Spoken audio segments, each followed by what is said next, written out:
I think you're muted. Oh, I'm sorry. I was just welcoming everybody. I was saying that today is the Vantage Point Day. It's Monday at 6:30, so you can always catch us here.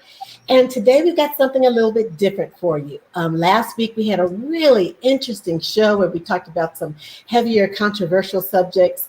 And we wanted to just continue this week talking about some things that are a little bit on the lighter side. So we are happy and excited to jump right in. But before we do that, we want to just give a shout out to Serge Marie, who is off with her wonderful family doing some very important things and some wonderful things. We'll hear about that later. So we just want to give a shout out to Serge Marie. And we also want to say welcome to these two special ladies we have with us today. We've got Michelle Merritt. Michelle Washington is in the house. Woo woo! The one and only Woman of More. And we also have our producer of Ladies of Vantage Point, Crystal Coleman. So we are excited to have both of you guys. And as always, we have our Natalie. How are you doing? Living large like I'm in charge. Like, just kidding. Just, excited to get into this one because we've got some really fun things, really light, but some that could get a little dicey. Yeah. So kicking us off, social media is a big thing, and we're always talking about how we relate to each other and how we work out our relationships. Natalie, you brought up a really good question. So let's start off with that one. So literally just yesterday, I was in fellowship with some amazing, amazing humans, and casually came up. We were at the corner at the poolside talking about social media and how we engage with it, how we interface with it. But here's where it gets a little bit more interesting. When you're married, when you are married and you have a spouse, here is the question. Here's the controversy. Is it okay or is it not okay for you as the married person to like or love or comment or engage with other single people and their posts, right? And so, the conversation went a little bit left, it went a little bit right. It was controversial for sure. And so I thought this was a great thing to talk about. For context, I'll share this. A friend to the show, Faith Daniels, who we love so much, she says, you know what, there's a difference when you're liking on somebody's post versus when you like, it's a picture like that, and so, even her as a woman, as a married woman, who has a husband who's a thriving entrepreneur, does a lot of business, with other women that does involve an exchange or communication, sometimes on social media, and we were just having a really cool conversation about the impacts or how do you guard against this. So I just wanted to bring that to this conversation. What are your thoughts? If you are married, right? Are you allowed or not allowed? Or what's your vantage point on how you engage with singles in social media? I'll just jump right in, and I don't have a problem with it. I don't see a whole lot of red flags. If you're going to have friends, of course you're going to have friends that are of the opposite sex. And if they're single, if they're married, it doesn't mean that, your morals are so bad that you can't have a decent relationship with someone. So I'm all for it. I think that there are some barriers that you don't want to cross. There's some lines you don't want to cross. So for instance, I had a couple, and they got divorced. And after they got divorced, the husband kept, sending me things and posting things. And it was like, after a while, it was like, not even after a while, I was really close in. I was like, I am not comfortable with this. And it kind of brought up that whole thing of, she's my friend. She was obviously my friend. You much less so. And so if you guys are separate and we've got to reconfigure how we do these things, I'm going with her. So basically I had to tell him, I was like, I just cooled it off, turned the volume down on that. And now I don't respond very much. So are you saying that the ending of that marriage was because of social media or no? No. They just got divorced. Okay. They just got divorced for their own reasons. But I thought it was interesting that he kept posting to me. Sometimes he would DM me, and it was like, no more. I don't think so. Right. Wow. Okay, that's interesting. Context can change everything, right? So it's like, what's being posted? What are we socializing here? Is it business? Is it just scrolling? Is it, again, Is it just time, just the time sucker of social media? It varies. Michelle, Crystal, what are your thoughts? So, so if you're saying that, like, if I posted myself in a bathing suit, like a two-piece, I mean, I wouldn't. But if I did, and a married man loved that picture, would that be wrong? Is that what you're saying? It would be wrong for the man to love that picture because it's like showing a lot versus like the cover of the magazine that I had, because it's a difference, right? Yeah, I don't think it's right or wrong. I think it's a vantage point. It's an opinion, and I think about this line in Sex and the City, huge fan, where they were, the main character and couple in the show was like, we get to make our own rules for our relationship. So, my personal vantage point is just that you can make your own rules, and for some people it's okay. Michelle, you were there at the poolside, and you heard one woman say, I'm not going to govern my husband's activity on social media. I'm just not doing that. He's going to be doing what he likes. And if that's what he likes, then that's what he likes, but he shouldn't be liking that because, and then it led down to other things. But don't you, but doesn't as a married couple, don't you have a general idea of what's going to make your spouse upset? Like if your husband is going to like, to your example, Michelle, if your husband is going to like Michelle in a two-piece bathing suit, that's going to make your wife uncomfortable. But for some women, that's not the case. Some women will be okay. And now we're saying from, a husband's activity, but what about the wife's activity, right? What about, let's flip the script here. So is it okay for women, or to engage in anybody, whoever they are?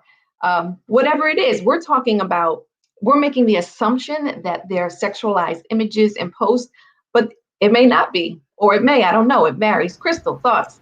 I like what you said, that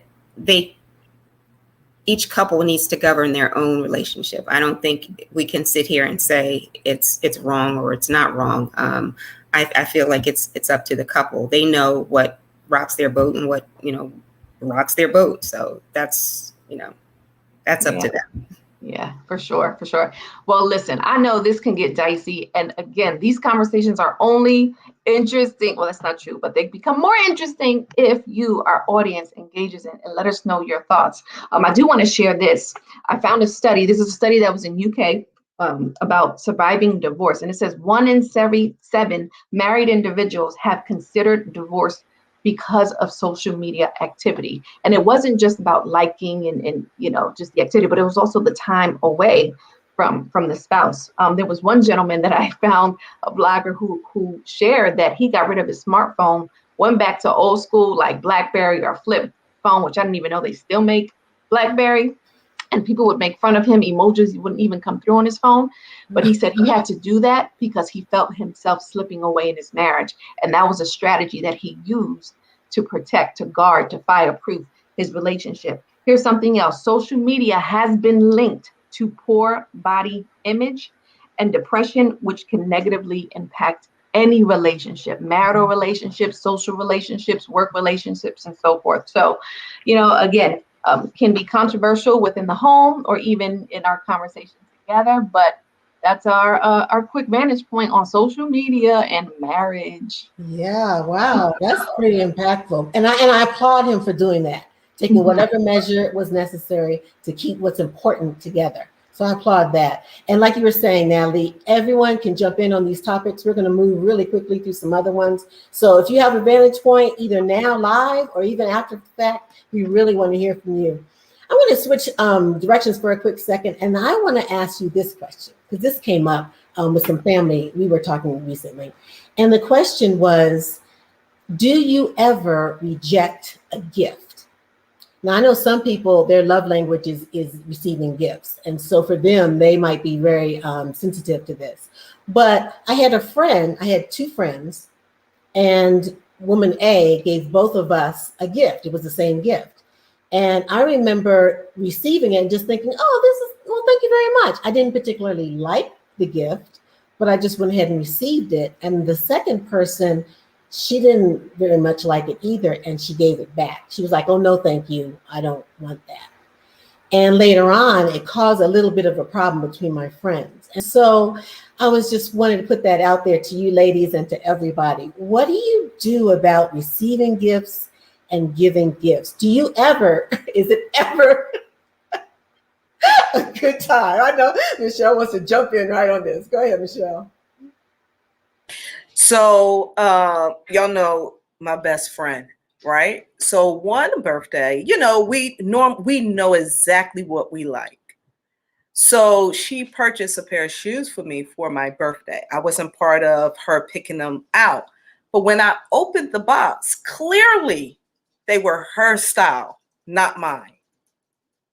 So because I knew that, I'm like, why would you buy me shoes like this? Now, I tried to say, you know me, I said, thank you, but this is not my style. This is your style. So you really purchased these shoes for yourself. And now you're trying to see whether or not I'm going to take them. And later on, you know, you're going to borrow them. So they're really yours. So she took them. She said, I'll just exchange them. Now listen to this part. When we was at church one Sunday, I know I can't make this up. One Sunday, she had the shoes on. She had the shoes on. And when I noticed she had the shoes on, she tried to run out to church and she just tripped. I tell you not. She is cracking her whole self up. It's just like it happened. It's real like it happened yesterday. But in that case, yes, it is okay when you're really close like that. Now, when it's associates or, you know, people that are not close to your proximity, you know, I would just receive it and see, you know, re-gift it to someone else. But in regards to a close friend, if it's not for me, now, you know, she had the shoes on. My gift that she said was she had the shoes on. That's all I got to say. And she knows you so well. So she knows what you like. And she knew what she was doing. That is hilarious. But I'm in agreement with you. If it depends on the closeness of the relationship. You wouldn't want to, you know, hurt a business relationship that way. But in the instance that I was talking about, they were close. And that's what surprised me, because you never know when you're really hurting someone's feelings. Natalie, what were you going to say? You know, that's hilarious, Michelle. Everybody's been there with their best friend, I'm sure, but relationship is key. And here's the other thing. If you give something to me, I'm going to be polite and receive it. But it is my gift. I own it. As the owner, I get to determine what I do with it next. So part two to this is, can you regift? And I'm going to say absolutely. If I have something that is precious or valuable or has sentiment for someone else, why not let them enjoy it? So I'm all about the regift, and I'm certainly going to receive something. You know, it's the thought. That's funny though, because your friend was like, yeah, I'm going to buy. I don't know if she was intentionally thinking about herself, but I also think it's pretty cool you can share the same size shoe. But yeah, I think I'm okay. I probably wouldn't reject. I would receive, be thankful, and make a decision on what I'll do next with my gift. I was thinking about it from a totally different angle, in that sometimes there are strings attached to gifts. And that's where when I first heard the topic, that's what I was thinking about. Would you reject a gift? And in certain instances, you know that there are strings attached, and you definitely would reject them. But like you, I'm all for regifting if it's something that I can't use. But if I feel like there are strings attached to the gift, then I'm definitely rejecting it. Chris, what kind of strings are you thinking about? Like, has that happened to you? Yeah. So we'd like romantic strings attached, or you know. Yeah. They're, you know, looking for, you know, something because I did this for you, because I gave this to you. Nope, no thanks. Yeah. Okay. You know, it doesn't even have to be romantic. Some people do that. Some women do that with other women because they're trying to get in, because it's like, I'm trying to get into your circle, that kind of thing. Yeah, I hear you. So that's motive, like thinking about the motive of the gift. Like, where's the heartbeat? What's the root of it? Is it to, you know, lobby for position in somebody's life? Is it to, you know, get something in exchange? Or is it because I want to do something kind and I saw this and thought of you? So all those things come into play, but never thought gift giving and receiving could get so muddy. Yeah, it can get really involved. And remember that when some people give a gift, this is from my heart. You know, I thought about you. For me, the bottom line, the reason why I would go ahead and accept it is because someone thought about you. I don't care if it's a red rose and I hate red roses. It's like, you thought about me. I appreciate that part of it. And then I will regift. So, but I was going to say that I feel like if we're friends and I don't like what you gave me, and I tell you that, and I tell you that respectfully and in love, I think that's okay. I think that we should be close enough to, you know, to say that. That way you're not wasting your money on something that I'm not ever going to use. And, you know, yeah. No. Yeah. So yeah, no, I agree with you. That goes back to being close and communicating, which is really what a friendship should be about, right? Yeah. All right, ladies, I want to move on to another topic, and this is something that Michelle, you posted in Facebook. You were talking about the difference between do-rags and bonnets and wearing them out there. I see people walking around with their pajamas on. Natalie's having a fit already. Michelle, can you tell us a little?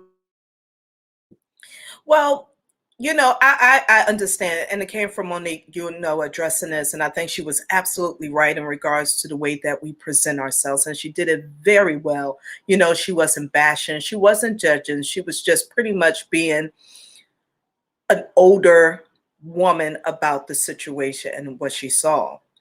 However, when I'm hearing this, we're just talking about women leaving a house with their bonnets on, but it's, to me, when men have their do-rags on, you know, working their waves, I believe that's the whole thing. That's what the bonnets are for too, to keep the style in place.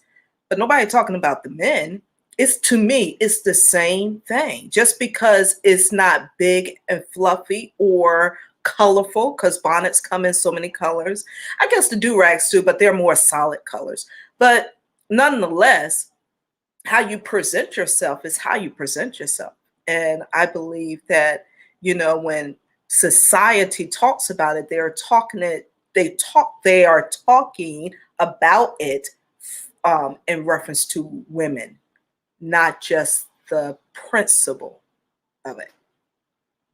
You know, I literally have like a sneeze that's about to come out because I think I'm like literally, because I think I'm a little bit allergic to the view of pajamas and bonnets in public. But I'll say this, listen, I get it when you're running out and it's a quickie. Sometimes, you know, life busy, that may be, but I think making a choice on how you present yourself to the world is paramount. And if that is how you're choosing to do that, and it is okay with you, do you be great. For Natalie, that is unacceptable. It's just not. You know, and I, you know, we're talking about bonnets and do-rags and the pajamas, like, the pajamas that are past your feet and it's got all this dirt on the pajamas I meant for the home. But again, I'm not judging, but I think about like my chipped fingernails. That will drive me because I'm very aware, especially as a woman of color, right? All of these different things matter when I'm at the table, matter when I'm speaking or engaging or interfacing or lobbying or whatever it is that I'm doing. So, you know, for me, I'm very aware of it. Again, no judgment on other people, but it's like, we could do better. And you know what? Shout out to Michelle for showing up in a hat. There's so many other alternatives. Put on a hat, right? Put on a hat, put on, you know, I don't know. Big earrings and lip gloss stuff. Big earrings and lip gloss, or studs, and lip gloss.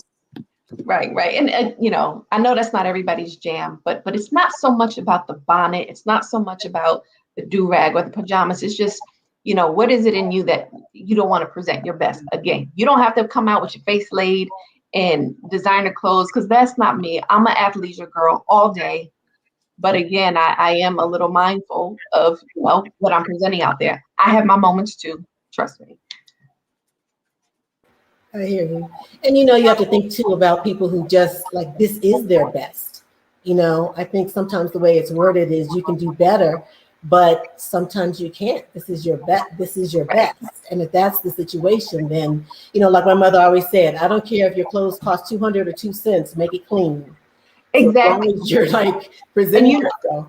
if I can just add this, you nailed it. So it's not about what you had, right? I remember when I was in higher education for many years, we did a lot of interviewing, offering people who typically don't have access to opportunities, right? That is my life's work. And people will come in with holes in their shirts or maybe stains, but you knew that when they walked in that room that they were presenting their best, whether it was, it was how it was presented. So like, I don't want to get lost in the details of having, a suit or a clean press shirt or whatever it is. It's just, giving some attention or intentionality to how you're showing up.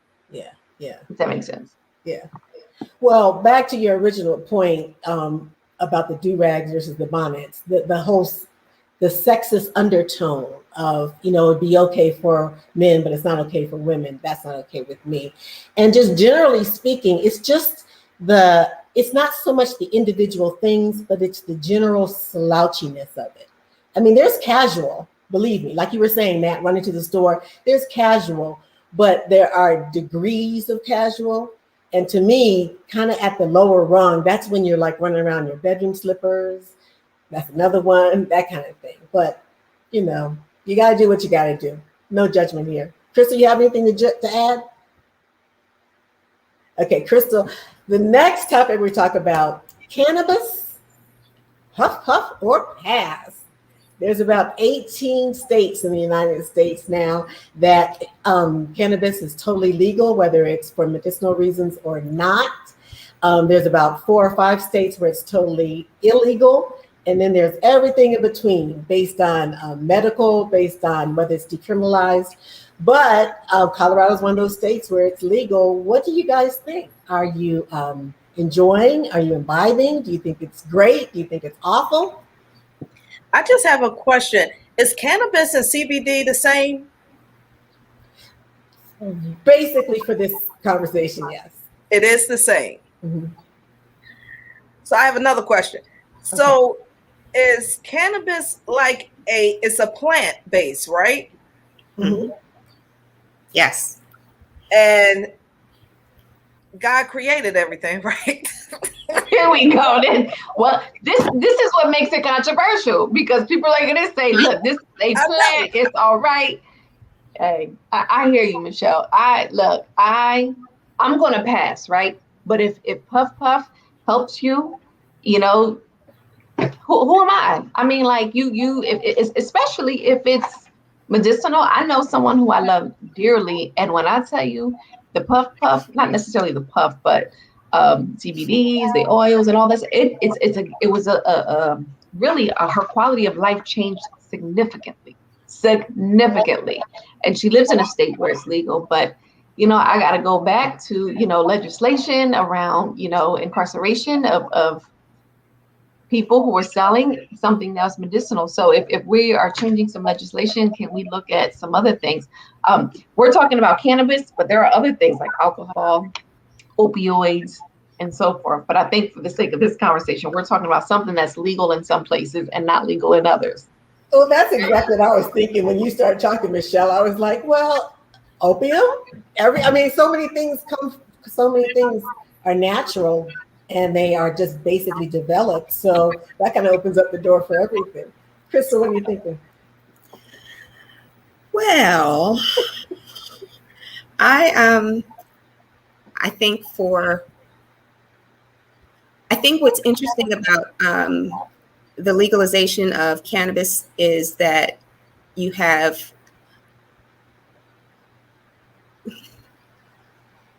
people making so much money, our government, even our government making so much money off of this now being legalized, as opposed to 5 or 10 years ago, Black people who were selling are sitting in jail, some for life, for as little as an ounce and a half of marijuana. So I just think it's interesting that when you look at things and who benefits, that to me kind of makes society determine whether or not it's okay or not okay. When you look at prohibition and the people who used to run, I guess the bootleggers and all of that, you had the people on the lower end of the socioeconomic spectrum, benefiting. And, they were, chastised and jailed and all of that. But as soon as big business started making money from it, then, they, lobbied and it became legal. So it's, capital. Do you? Yeah, again, but you bring up that capitalism can change everything. It right? does. It does. I mean, when you capitalism probably changed laws, right? Absolutely. When you look at the opioid epidemic, Big Pharma made billions of dollars getting people hooked on opioids. Yeah. And it was legal, basically legalized heroin. And all of these people are, hooked now, and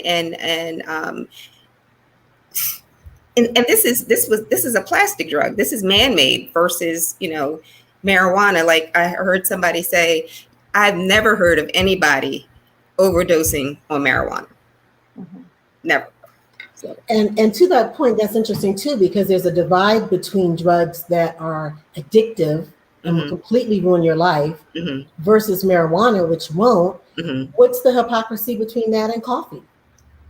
Because to me, when you think about it, coffee is a drug. It's very addictive. And people are waking up and they're saying, I cannot move out of this house until I have my second cup. And that's more addictive than marijuana or some other things. And that's totally a capitalistic thrust, if you ask me. That's my vantage point. I think pre-World War II, Coca-Cola actually had cocaine in it as an ingredient. So, I mean, it's all about dollar bills. Who's making the money? Who's lobbying to get things changed, and who's lobbying to make it okay versus who's benefiting from it.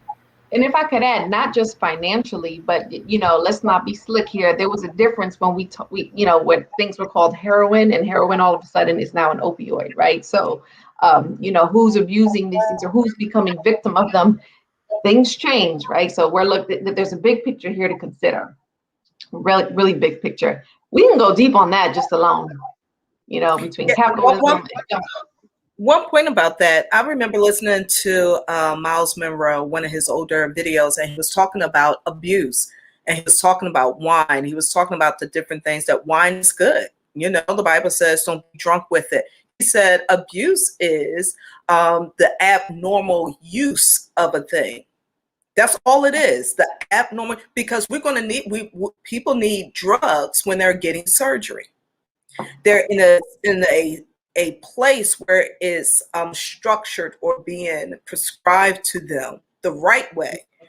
Coming out of it, you have people using it abnormally, not in like coffee and wine and so forth and so on and all those things. So if we're talking about smoking some Mary J's, I mean, if it's done in the right situation, if it's not making you giddy and you like tripping all of a sudden, but it's working for you, go for it.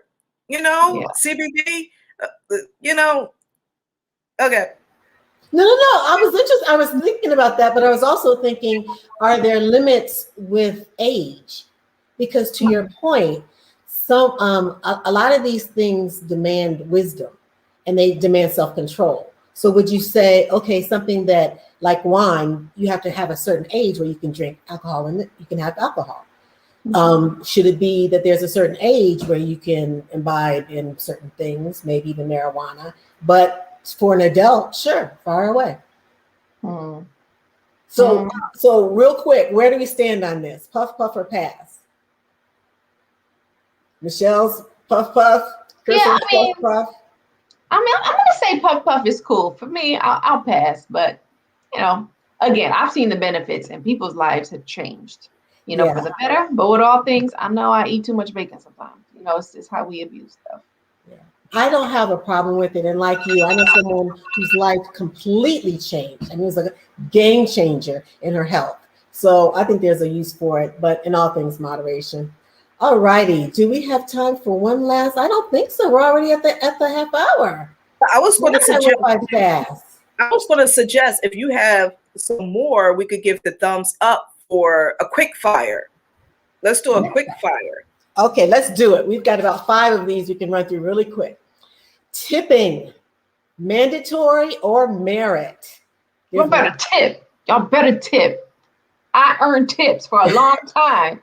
Tip. My students used to say, here's a tip. Don't drink and drive. No, tip. Tip. Thumbs up. And I'm going to just jump in and say, because a lot of people are really working hard and they're underpaid. That's one of the reasons why I tip. But I would rather have that money in the price of the meal or whatever. And then I would still like to be able to tip based on merit. Because when I have someone who's super, super great, I want them to know, I appreciate you. You were super, super great. Grits, salty or sweet? That's the age-old one, salty or sweet? I'm gonna go for buttery, salty grits. That's Buttery, me. salty? Yeah, With buttery some salty, shrimp. buttery salty for me too. Mhm. I'm so surprised because the best grits I ever had came from you, Natalie, and I know what your secret ingredient is, and it wasn't salty. So, okay, so I'm thumbs up for anything Natalie says because Natalie makes the best grits. So was it CBD in the grits or what? CBD? You talking too much. Oh, Too much. It's too much. Nursing But I did put my in- feet in those grits, though. I do put my 10 toes in those grits. Okay, she does. Okay, nursing in public. I know that can be a big one, but are we for it or not? What do you think? I'm for it, for sure. That baby needs to eat. It's a beautiful, natural thing. I'm for it too. I just think if she's breastfeeding, maybe she should cover up. And we talked about that yesterday too, Nat. You know, instead of having the whole breast out like that, even though it's okay. Because I said this yesterday. I don't know why just the nipple is the sacred area of the breast and not the whole breast. I don't know. We could show the whole breast, but not the nipple. But anyway, that's different. Okay.